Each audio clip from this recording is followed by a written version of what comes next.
participé et j'ai toujours eu beaucoup d'informations.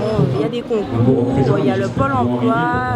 Aujourd'hui, j'attendais d'avoir plus de renseignements sur les concours, les diverses associations, voilà, afin de trouver un emploi. La présence est due à informer tout d'abord nos partenaires, nos citoyens et notre public cible, donc autant les jeunes que tout un chacun, en fait, salariés, employeurs, demandeurs d'emploi de tout type, sur ce que nous faisons, donc l'offre de services de Pôle emploi. Le but de Pôle emploi, c'est d'augmenter l'employabilité de tout un chacun et d'autant plus la jeunesse, qui va assurer la relève. La plupart des jeunes qui sont à l'école de la deuxième chance ont été orientés par le Pôle emploi.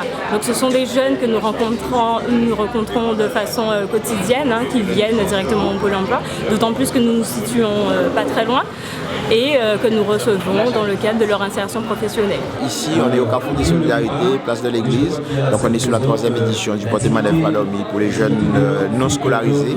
On tient à ce que cette manifestation se passe juste après la rentrée scolaire, la rentrée universitaire, pour ceux qui sont déscolarisés et leur porter un peu d'espoir pour qu'ils puissent trouver une voie, une direction pour aller vers un statut professionnel. Cette initiative touche, comme je l'ai dit, les jeunes garçons et filles âgés de 18 à 25 ans, même un petit peu plus jeunes, ça peut être à partir de 16 ans et allant jusqu'à 30 ans, leur montrer que l'avenir peut leur porter des choses très fructueuses en matière de nouveaux métiers, aussi dans l'organisation, donc tous les organismes sont présents ici en matière de suivi social, en matière de professionnalisme, en matière de formation. Donc on invite tous les professionnels, socio-professionnels à venir ici apporter l'information à ces jeunes. L'action, justement, c'est pas faire une journée pour que les jeunes puissent venir trouver de l'information et laisser les jeunes en pleine liberté.